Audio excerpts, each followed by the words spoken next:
Hello students, welcome on CC online classes. बच्चों, last class में मैंने आपको चैप्टर नंबर 5 तक कंप्लीट करवा दिया था, ठीक है। तो अब अपन चैप्टर नंबर 6 स्टार्ट करने जा रहे हैं, जो यूनिट नंबर 2 का ही एक पार्ट है।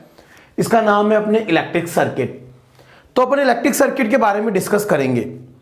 तो जब भी अपन इलेक्ट्रिक सर्किट को अपन सबसे पहले पढ़ते हैं तो उससे पहले अपन इससे रिलेटेड जो टर्म्स है उसके बारे में अपन डिस्कस कर लेते हैं, ठीक है। तो बच्चों, जैसे मान लो आपके ये कोई एक इलेक्ट्रिकल सर्किट है, तो बच्चों मैं आपको बता दूं, इलेक्ट्रिकल सर्किट के अंदर एक बैटरी सोर्स होना जरूरी है, ठीक है ना।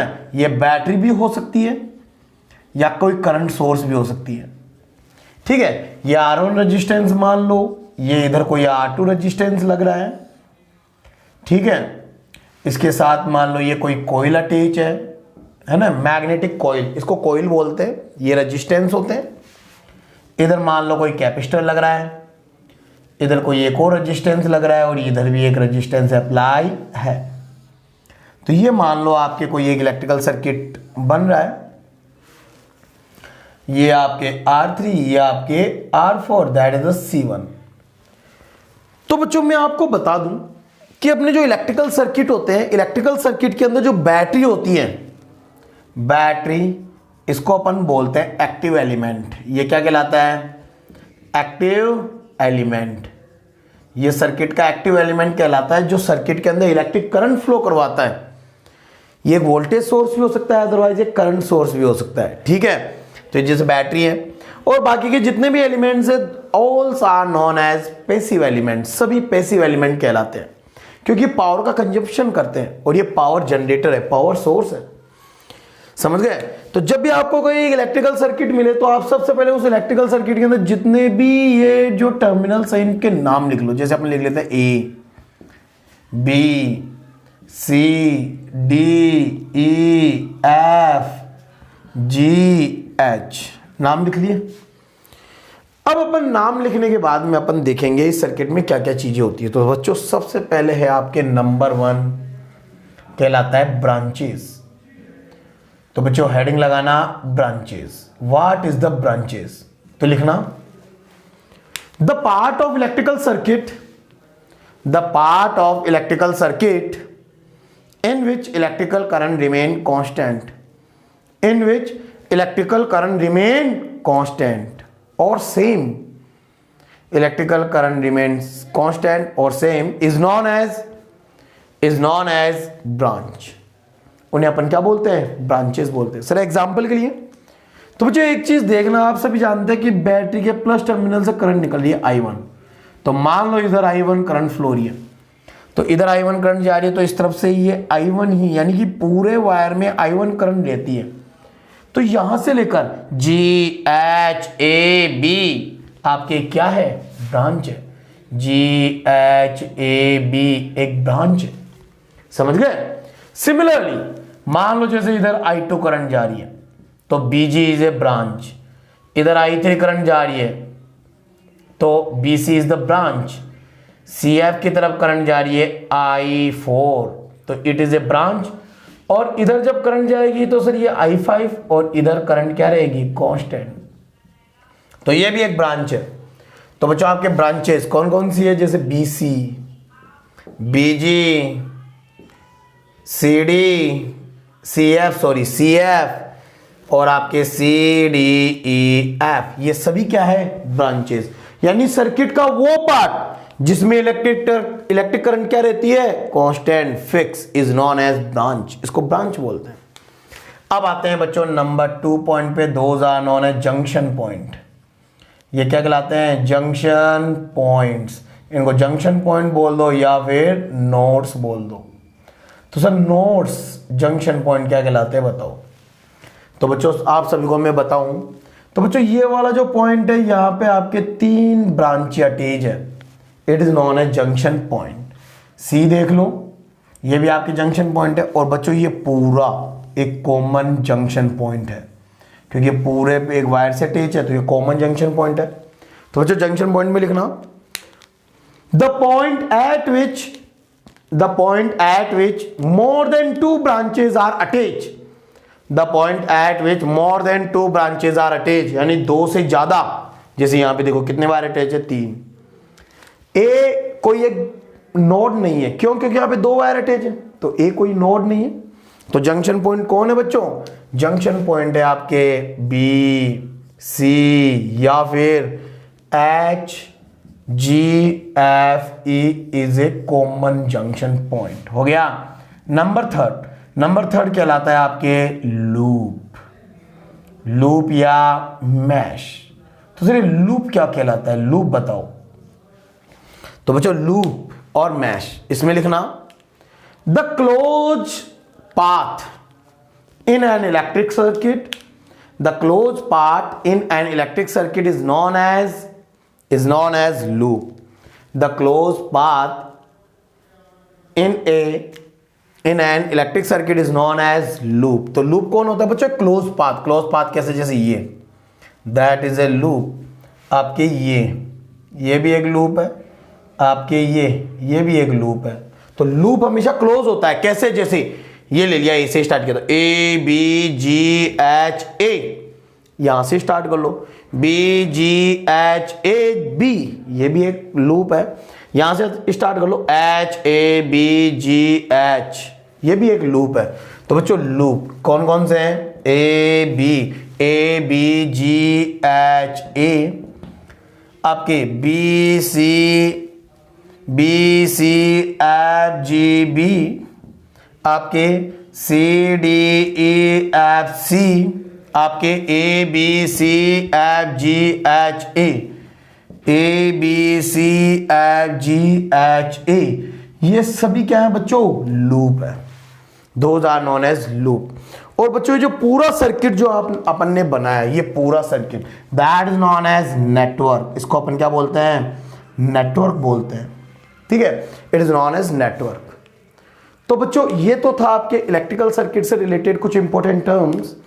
अब अपन इन इंपॉर्टेंट टर्म्स को काम में लेते हुए इस इलेक्ट्रिक सर्किट को सॉल्व करने के मेथड पढ़ेंगे। तो बच्चों आपके नेक्स्ट हेडिंग है किरचॉफ सर्किट लॉ। ठीक है, Kirchhoff circuit law.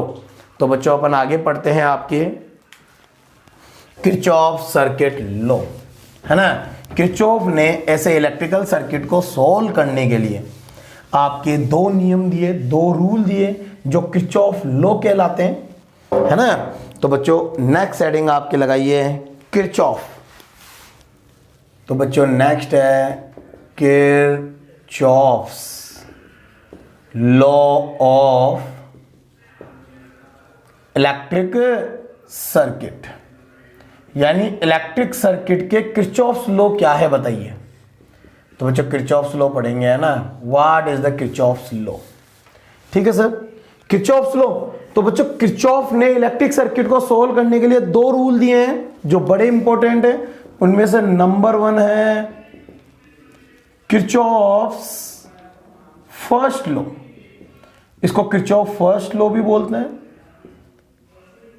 Kirchhoff's current law, इसको करंट लॉ भी बोलते हैं, दैट इज रिप्रेजेंटेड कैसीएल। ठीक है, किरचॉफ करंट लॉ ऑब्लिक, और देखना चाहें तो बच्चों इसको बोला जाता है junction law, junction law oblique, it is also known as nodes law, nodes law. ये आपके इतने सारे इसके नाम हैं। तो sir Kirchhoff first law, Kirchhoff current law क्या होता है? तो बच्चों करंट लॉ किस पे लगाया जाता है? नोड पे, जंक्शन पॉइंट पे। तो इसके अंदर देखना, लिखिए इनवर्टेड कोमा में लिखना बच्चों, इनवर्टेड कोमा में लिखिए, लिखना the total current eight junction point, the total current eight junction point in an electric circuit is equal to 0. The total current in junction point in an electric circuit is 0. तो बच्चों मैंने क्या कहा, किसी भी सर्किट के अंदर किसी जंक्शन पॉइंट पे, यानी जंक्शन पॉइंट पे, जंक्शन पॉइंट पे सभी करंट्स का सम कितना होगा?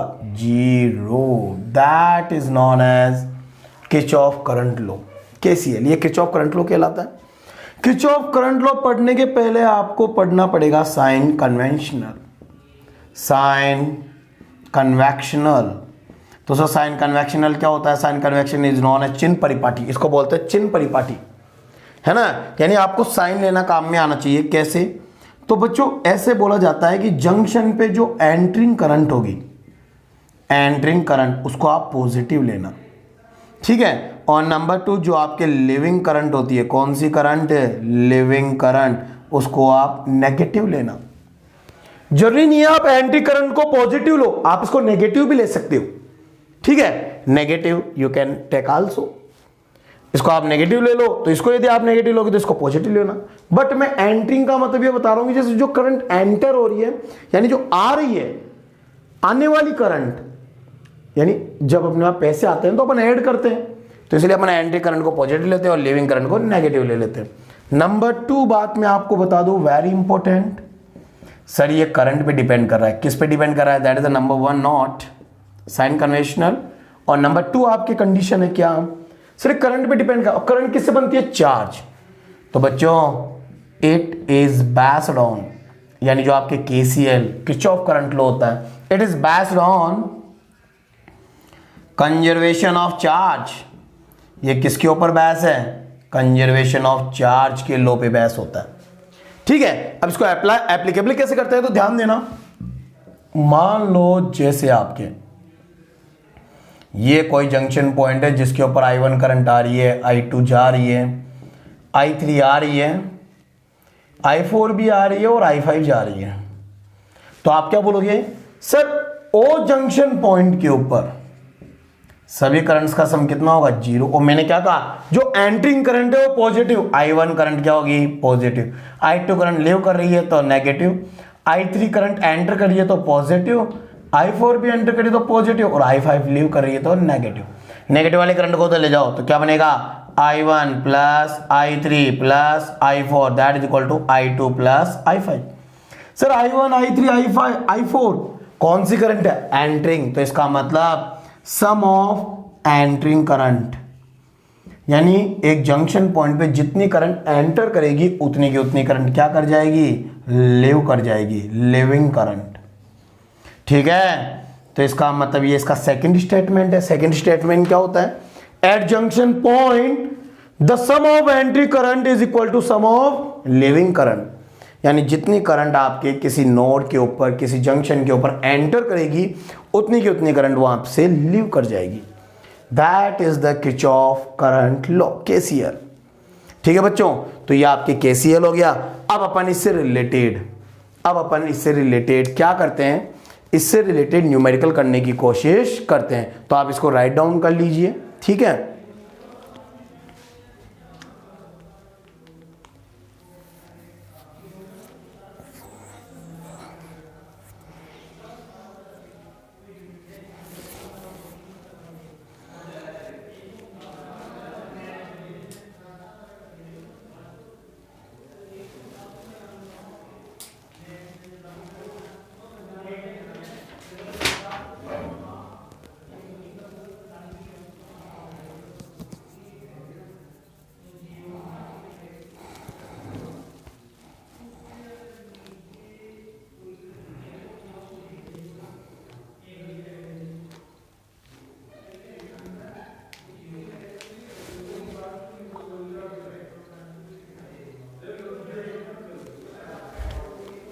ठीक है बच्चों, उतार लिए। अब मैं बच्चों आपको इससे रिलेटेड एक न्यूमेरिकल कराने की कोशिश करता हूँ। इसको समझना आप, ये आपके जो टॉपिक है ना, इससे रिलेटेड न्यूमेरिकल आते हैं ना, और वो 1 नंबर में पूछा जाता है, तो बड़ा इंपॉर्टेंट टॉपिक है। अपन इससे रिलेटेड न्यूमेरिकल करने की कोशिश करते हैं। तो ध्यान देना बच्चों, जैसे आपके क्वेश्चन है, क्वेश्चन नंबर 1 आपके ये क्वेश्चन गिवन है, ये 3 एम्पियर करंट है, इधर 1.5 करंट एम्पियर जा रही है, इधर 1 एम्पियर जा रही है, और इधर आई कितनी होगी बताओ, यदि इधर 0.25 एम्पियर करंट जाए, ठीक है। तो यहाँ पे आई करंट फाइंड आउट करनी है। क्वेश्चन नंबर 2 है, मान लो जैसे आपके सर्किट दे रखा है ना, इधर से 12 एम्पियर करंट आ रही है, इधर 5 एम्पियर जा रही है, इधर से 8 एम्पियर आ रही है, इधर 7 एम्पियर जा रही है और इधर आई करंट जा रही है। तो बताओ आई करंट कितनी होगी। तो बच्चों जब भी आप ऐसे इलेक्ट्रिकल सर्किट सॉल्व करें तो सबसे पहले आपको क्या करना पड़ता है, जितने भी जंक्शन पॉइंट है उनके ऊपर नाम लिखो। जंक्शन पॉइंट का मतलब तो 3 वायर अटैच है, तो यहाँ पे ए दे दिया, यहाँ पे बी दे दिया, यहाँ पे सी, यानी आप केसीएल कितनी बार अप्लाई करोगे, 3 बार। ठीक है, तो अब अपन एक एक जंक्शन के ऊपर केसीएल अप्लाई करते हैं। कैसे, 3 एम्पियर करंट आ रही है और 1.5 जा रही है, तो 3 में से 1.5 गया तो बचा कितना, यानी इतना जाएगा, 1.5 एम्पियर करंट चली जाएगी। 1.5 एम्पियर करंट आ रही है, 1 एम्पियर जा रही है, यानी 1.5 में से 1 चली गई, कितनी बची, 0.5 एम्पियर। 0.5 एम्पियर आ रही है और 0.25 जा रही है, तो बची कितनी, इसमें से माइनस कर दो, 0.25 एम्पियर, यानी आई करंट कितनी हो गई, 0.25 एम्पियर। बोलो होगी कि नहीं होगी। अब सिमिलरली अपन क्वेश्चन नंबर 2 देखते हैं, इसके अंदर आई करंट निकालते हैं बच्चों। तो मैंने कहा वही काम में ले लो, यहाँ पे ए पॉइंट, ये मान लो बी, ये मान लो सी, ये मान लो डी, एप्लीकेबल करें। तो बच्चों मैं आपको तरीके से सिखाता हूँ। जैसे मान लो यहाँ पे अपन I1 करंट मान लेते हैं, यहाँ पे अपन I2 मान लेते हैं और इधर I3 मान लेते हैं। तो बच्चों सबसे पहले at junction point capital A, तो सबसे पहले जंक्शन पॉइंट कैपिटल ए पे लेते हैं अपन। कैपिटल ए पे, कैपिटल ए के ऊपर क्या है, आने वाली करंट प्लस की, तो प्लस के 12, जाने वाली करंट माइनस की 5, I1 भी जा रही है तो माइनस की 1, I1 0, तो I1 कितना हो गया, 12 में से 5 गया तो 7 एम्पियर। बोलो हुआ कि नहीं हुआ। ये तो बात इसकी हो गई। अब अपन लेते हैं बी जंक्शन। इसी प्रकार अपन बोलेंगे at junction B, at junction B, तो बी पे लेंगे तो सर करंट कितनी आ रही है, 5, जा रही कितनी, सॉरी ये 8 आ रही है तो प्लस की, और I2 जा रही है तो माइनस का I2, दैट 0, तो I2 करंट कितनी होगी, इसको ऐड करेंगे तो 13 एम्पियर, 13 एम्पियर, यानी ये हो गई 13 एम्पियर, और ये आपकी कितनी है, 7 एम्पियर। अब अपन डी पे एप्लीकेबल करते हैं, तो आप बोलेंगे sir at junction point D, D पे देखें तो सर आ रही करंट कितनी है, 7, जा रही कितनी है, 7, यानी 7 आ रही है, 7 जा रही है, तो I3 कितनी बची, 0, और I3 और 0 मिलकर कितनी हो गई, यानी ये आ रही है तो कितनी बन गई, 13 एम्पियर, तो आई कितनी हो जाएगी, 13 एम्पियर। तो इस प्रकार अपन KCL से रिलेटेड जो भी न्यूमेरिकल है वो सोल्व कर सकते हैं। ठीक है बच्चों, तो ये आपके कुछ न्यूमेरिकल्स थे। अब अपने नेक्स्ट पढ़ने जा रहे हैं Kirchhoff second law, Kirchhoff voltage law, KVL loop law, ये क्या होता है। ठीक है बच्चों, तो आप इसको उतारिए, मैं इतनी देर में ये हेडिंग चेंज कर देता हूँ। Kirchhoff second law, Kirchhoff voltage law, it is represent by KVL, या फिर लूप लॉ, मैश लॉ। ठीक है बच्चों, तो आप राइट डाउन कर लीजिए, Kirchhoff second law, Kirchhoff voltage law represent by KVL, या फिर लूप लॉ, या फिर मैश लॉ। ठीक है, तो उतार लीजिए बच्चों।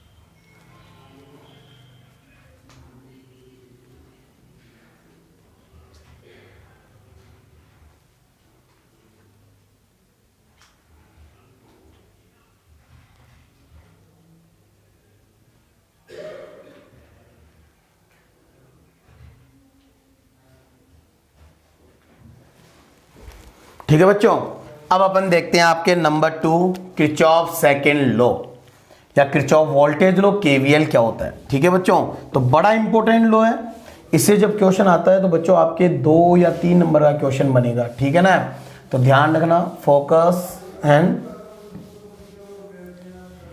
तो जो फोकस रखना इधर। तो सर बताओ क्या होता है Kirchhoff second law, Kirchhoff voltage law, Kirchhoff यानी KVL, loop law, mesh law.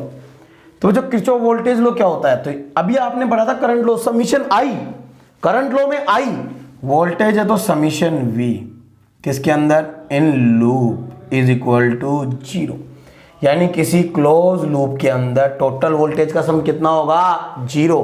तो स्टेटमेंट लिखना, in a close in a loop of electric circuit, in a loop of electric circuit total voltage will be 0, total voltage will be 0, total voltage क्या होगा, 0। अब देखो बच्चों सबसे important, that is the sign convectional. तो बताओ sir what is the sign conventional, sign convectional क्या है। तो जो वोल्टेज किसके ऊपर होता है, एक तो बैटरी के ऊपर और एक रेजिस्टेंस के ऊपर। तो बच्चों मैं बात करने जा रहा हूं फॉर बैटरी, फॉर बैटरी, जैसे मान लो कोई बैटरी है, लूप की बात चल रही है। तो बच्चों मैंने आपको बोला है कि लूप की एक डायरेक्शन होती है, पर्टिकुलर डायरेक्शन होती है। तो फॉर बैटरी, जैसे बैटरी के लिए पहली कंडीशन क्या है, ये आपकी कोई बैटरी बनी हुई है, ये बैटरी का बड़ा वाला टर्मिनल प्लस का, ये छोटा वाला टर्मिनल माइनस का, इस पे लिखा हुआ है E equal to 10 volt 14 volt कितना भी हो सकता है, ठीक है। अब मान लो आपके लूप, आप जो लूप लोगे वो चलता हुआ इधर आ रहा है, आने का मतलब जैसे अपन चलते हैं ना ABCD, तो A से B की तरफ चलते हुए अपन बैटरी से ऐसे टकरा रहे हैं। तो बच्चों ध्यान देना, साइन कन्वेंशनल क्या बोलता है, साइन कन्वेंशनल बोलता है जिससे पहले टकराएंगे वो चिन्ह लगाएंगे, यानी तुम जिस चिन्ह से पहले टकरा रहे हो, जिस साइन से पहले टकरा रहे हो बैटरी में, वो साइन तुम्हें पहले लगाना है। यानी तुम्हारा लूप पहले किससे टकरा रहा है, प्लस से, तो तुम इसके अंदर वोल्टेज प्लस का E लोगे। बोलो समझे कि नहीं समझे, यानी यहां पे 10 वोल्ट लिखा हो तो प्लस का 10 वोल्ट लिख देना। अब यही कंडीशन आपके मान लो ऐसी हो जाए, कैसे, जैसे मान लो ये आपके कोई सेल है, ये माइनस और ये प्लस, और ये लूप जा रहा है इस डायरेक्शन में, ठीक है। तो अब आपका लूप किससे पहले टकरा रहा है, लूप पहले टकरा रहा है नेगेटिव साइन से, तो वोल्टेज भी क्या होगा, नेगेटिव। बोलो होगा कि नहीं होगा, होगा ना। तो चलिए तो बैटरी की बात हो गई। अब अपन देखते हैं फॉर रेजिस्टेंस, अब अपन रेजिस्टेंस की बात करते हैं। रेजिस्टेंस जैसे कैपिटल R, तो जैसे मान लो कैपिटल R रेजिस्टेंस है, तो इसके अंदर यदि I करंट फ्लो होगी तो बच्चों वोल्टेज कितना होगा, तो बच्चों वोल्टेज होता है V इक्वल टू IR। अब कैसे काम में लेना है सभी ध्यान देना इधर। जैसे आपके नंबर 1 कंडीशन है, ये रेजिस्टेंस है, इसके अंदर करंट इस डायरेक्शन में फ्लो हो रही है और लूप भी इसी डायरेक्शन में आए, यानी लूप की डायरेक्शन में करंट, लूप की डायरेक्शन में करंट यानी सेम डायरेक्शन में करंट हो तो वोल्टेज क्या लोगे, प्लस का I इंटू R, प्लस का I इंटू R। हो गई बात। अब नंबर 2 कंडीशन, नंबर 2 कंडीशन है यदि मान लो कैपिटल R रेजिस्टेंस है, इसमें करंट फ्लो हो रही है इस डायरेक्शन में और लूप है इसके अपोजिट डायरेक्शन में। लूप क्या है बच्चों, इसके अपोजिट डायरेक्शन में। तो यदि सर यहां पे लूप के अपोजिट डायरेक्शन में करंट है तो वोल्टेज किसका आएगा, माइनस का I इंटू R। तो बच्चों यहां पे 2 ही रूल चलते हैं सबसे इंपॉर्टेंट, जिससे पहले टकराएंगे वो चिन्ह लगाएंगे। यानी यदि आप बैटरी के प्लस टर्मिनल से फेस कर रहे हो सबसे पहले तो आपको प्लस का E लिखना है, अगर आप माइनस टर्मिनल से फेस कर रहे हो तो आपको माइनस का E लिखना है। और यदि आपके लूप की डायरेक्शन में करंट है तो प्लस का IR और लूप के अपोजिट डायरेक्शन में करंट है तो माइनस का IR। हो गया। अब बच्चों मैं आपको बताऊं कि ये सर वोल्टेज पे डिपेंड करता है, ये लो किस पे डिपेंड करता है, वोल्टेज पे। तो जो KVL है, KVL is based on conservation of energy, conservation of energy. ये आपके एनर्जी कंजर्वेशन लॉ पे बेस होता है, it is based on conservation of energy, ठीक है। तो ये तो बात हो गई बच्चों अपने KVL की, ठीक है। तो अब अपन इसको एप्लीकेबल करने की कोशिश करते हैं, इसको समझने की कोशिश करते हैं। तो इसको मैं एक एग्जांपल से सोल्व करता हूं। आपके जो चैप्टर नंबर 5 है उसके अंदर बच्चों एक क्वेश्चन दे रखा है ऐसे, है ना, लास्ट के अंदर ये बैटरी है जिसका ईएमएफ 9 वोल्ट है, यहाँ पे एक रेजिस्टेंस है, ये एक बैटरी इसकी अपोजिट लग रही है, इसके लिए E2 = 6 वोल्ट है, ये आपकी एक रेजिस्टेंस है और इसको आपने कैपिटल R रेजिस्टेंस से अटैच कर रखा है ना, ये 2 ओम है, ये आपके 2 ओम है, ये 2 ओम है और ये आपके डायग्राम दे रखा है। अब बोल रहा है इस सर्किट में करंट बताओ, करंट कितनी होगी। ठीक है बच्चों, तो करंट फाइंड आउट करने, तो मैंने क्या कहा, यदि आपको सर्किट में करंट दे रखी है तो आपको लेने की जरूरत नहीं है, और यदि आपको करंट नहीं दे रखी है तो आप क्या करेंगे, सबसे पहले सर्किट में नाम लिखेंगे, जैसे ABCD नाम लिख दिए। नाम लिखने के बाद में आप करंट मेंशन करोगे, तो करंट आपको जो दी हुई है वैसे वैसे मान लीजिए। जैसे मान लो आपने कहा कि सर करंट इस डायरेक्शन में है, ये लो, तो आप यदि इस डायरेक्शन में लोगे तो कोई गलत नहीं है। अगर आपने गलत मानी है तो आपके आंसर नेगेटिव आ जाएगा, और नेगेटिव आंसर आने का मतलब आंसर गलत नहीं होता है, यानी जो तुमने डायरेक्शन मानी है वो उसके अपोजिट डायरेक्शन में करंट है और वो अपने आंसर में शो हो गया है। तो अपने जो मानते हैं डायरेक्शन वो कभी भी गलत नहीं होती, आप किधर भी मान सकते हो। अगर आपने गलत मानी है तो आंसर नेगेटिव आ जाएगा, नेगेटिव आने का मतलब आपने जो माना है उसके अपोजिट डायरेक्शन में करंट है, समझ गए। तो जब भी ऐसे हो तो पहले नाम लिख लो फिर करंट लगा दो। अब आप लगाओ KVL, तो बाय KVL इन लूप, अब लूप का नाम लिख दो, जिस डायरेक्शन में तुम चल रहे हो उसमें नाम लिख दो। जरूरी नहीं है आप हमेशा करंट की डायरेक्शन में चलो, करंट के अपोजिट भी चल सकते हो, मैं आपको अपोजिट चल के बताता हूं। जैसे ADCBA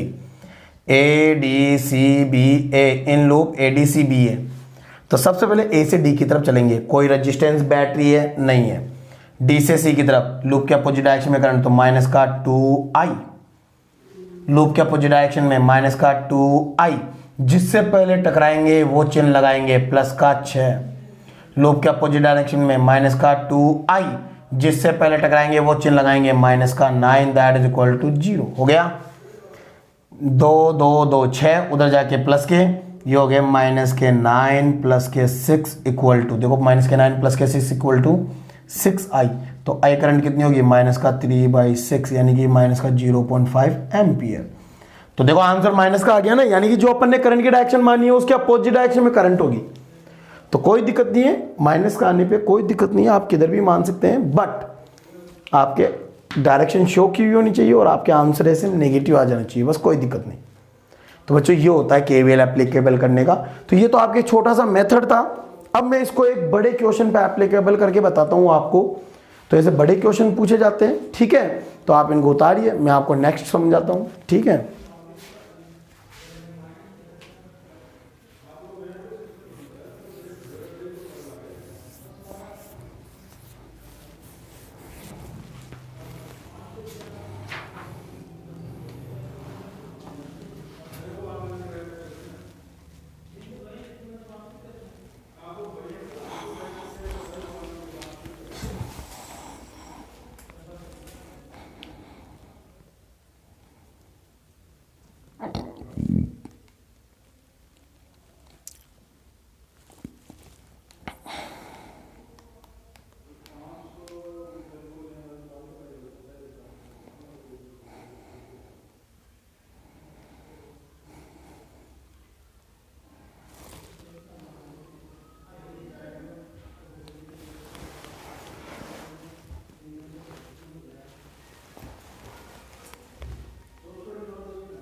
ठीक है स्टूडेंट, राइट डाउन कर लिए। अब अपन इससे रिलेटेड एक न्यूमेरिकल करने की कोशिश करते हैं। ठीक है, तो आपके इससे रिलेटेड है ना बच्चों, न्यूमेरिकल बड़े शानदार आते हैं, है ना। 2-3 नंबर के अंदर आपके ये चैप्टर आप पूछा जाता है, यानी ये टॉपिक पूछा जाता है, सॉरी। तो बच्चों ध्यान देना, आप इसको राइट डाउन कर लीजिए। मैं उतनी देर आपके सर्किट बना लेता हूँ एक ना। सर्किट आपके है, जैसे आपको क्या करना है, ये आपके बुक का एग्जाम्पल नंबर 2 है। बता दूं मैं, एग्जाम्पल नंबर 2 है ये। Find out current, find out current in each branch of circuit. जो आपके सर्किट है उसके ईच ब्रांच के अंदर आपको करंट फाइंड आउट करनी है। तो मैं आपके डायग्राम बना देता हूं, जैसे आपके ये डायग्राम बना हुआ है।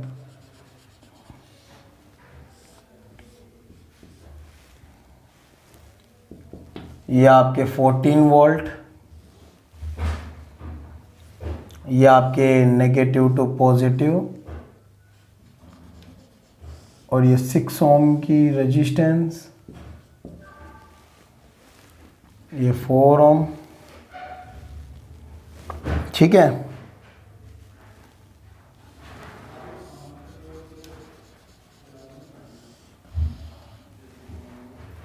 यहां पे 2 ओम हो गया, और ये बैटरी आपके 10 वोल्ट की। अब बच्चों इसके अंदर साथ के साथ आपको नाम भी दे रखे, जैसे ए, बी, इधर दे रखा है सी, ये डी दे रखा है, ये ई और ये एफ। और आपके करंट भी दे रखी है कि इस सर्किट के अंदर करंट, इस ब्रांच में करंट कितनी है I1, इस ब्रांच में करंट कितनी है I3। ठीक है, I3, और इधर करंट कितनी है I2।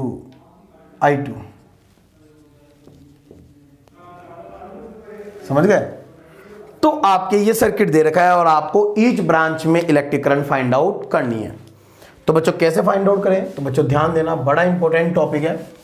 आप इसके अंदर देख रहे हैं कि सर यहाँ पे कितने करंट हैं, सर 3 करंट है। कितनी अननोन करंट है, 3, I1, I2, I3।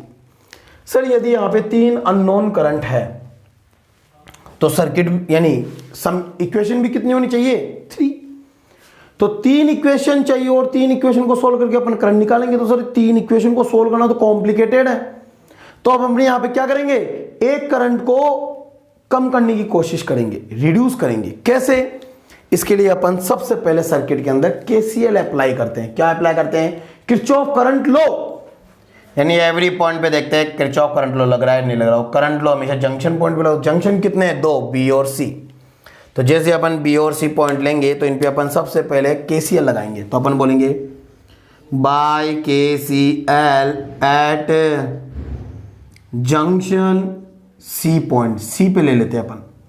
तो सी पे क्या हो गया सर, टोटल करंट 0, आ रही करंट कितनी है I2, तो I2, आ रही कितनी है I1, और जा रही कितनी है I3।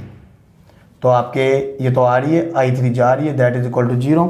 तो बच्चों I3 करंट कितनी हो गई, I1 plus I2, that is equation number 1। बोलो वो आग नहीं हुआ, हो गया।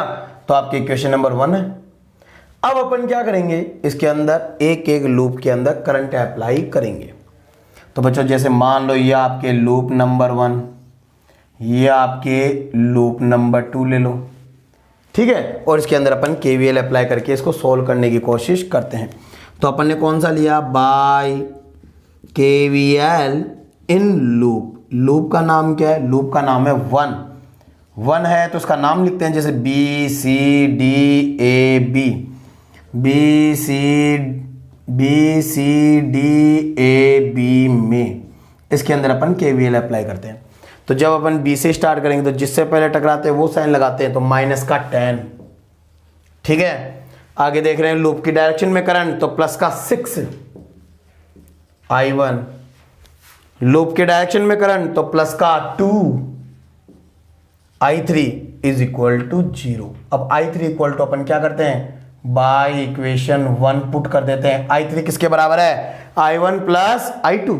तो जैसे अपन I1 प्लस I2 पुट करेंगे तो 6 I1 plus 2 I1 plus I2 that is equal to 10। कितना आ जाएगा 8I1 plus 2I2 that is equal to 6। Equation number 2 बोलो एक नहीं हुई। Similarly by KVL in loop. अब लूप कौन सा, लूप नंबर 2। नाम क्या है, तो सर नाम लिखते हैं। नाम क्या है EFCBE। EFCBE में एप्लीकेबल करें तो E से F की तरफ, E से F की तरफ जिससे पहले टकराएंगे वो साइन लगाएंगे तो प्लस का 14। लूप क्या अपोजिट डायरेक्शन में करंट तो माइनस का 6I1। जिससे पहले टकराएंगे वो साइन लगाएंगे प्लस का 10। लूप की डायरेक्शन में करंट तो प्लस का 4I2 that is equal to 0। बोलो वो आग नहीं हुआ। अब अपन क्या करेंगे, इसको सोल्व करेंगे तो माइनस का 6I1 ये हो गया प्लस का 4I2 और ये तो इधर रखते हैं और इन दोनों को ऐड करके उस तरफ ले जाते हैं दैट इज द माइनस का 24 दैट इज इक्वेशन नंबर 3। बोलो होगा नहीं होगा। अब अपन क्या करते हैं, दोनों को सोल्व करते हैं इक्वेशन 2 और 3 को। कैसे सोल्व करें sir, elimination method. Elimination method में क्या करेंगे, इसको 2 से मल्टीप्लाई करके सब्ट्रैक्ट कर देते हैं। तो अपन ने क्या कहा by 2 into equation 2 subtract by 3 then. तो सर इक्वेशन 2 को 2 से मल्टीप्लाई करो, 2 से मल्टीप्लाई करेंगे तो 8 दूनी 16, 16I1 ये हो गया प्लस का 4I2 और ये हो गया 20।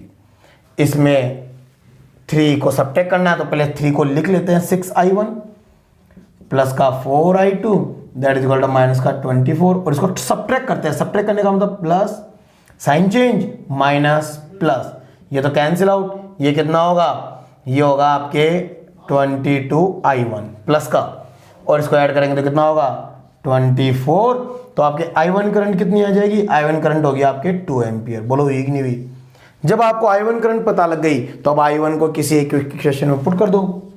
जैसे बाय इक्वेशन 2, इक्वेशन 2 में जैसे अपन पुट करेंगे तो इक्वेशन नंबर 2 में पुट करेंगे I1 इक्वल टू 2 तो ये हो गया 8 दूनी 16 plus 2I2 that is equal to 10। तो I2 कितना होगा, ये तो जाएगा तो माइनस का 16 माइनस का 6/2 यानी कि माइनस का 3 एम्पियर। एंड I3 करंट कितनी हो जाएगी सर, दोनों का सम I1 प्लस I2। I1 कितनी है 2, I2 कितनी है माइनस की 3 तो माइनस का 1 ampere. That is the electric current in given electrical circuit. तो अपन इस प्रकार क्या करेंगे, एलिमिनेशन मेथड को काम में लेकर इन इक्वेशन को सोल्व करके अपन करंट फाइंड आउट कर सकते हैं। ठीक है, I1 I2 I3 करंट को अपन ऐसे फाइंड आउट कर लेंगे। ठीक है, तो ये हो गया आपके Kirchhoff voltage law current law के द्वारा किसी इलेक्ट्रिकल सर्किट को सोल्व करना। तो अपन इस प्रकार क्या कर सकते हैं, इसको इजीली सोल्व कर सकते हैं। ठीक है बच्चों, तो इसको राइट डाउन कर लीजिए।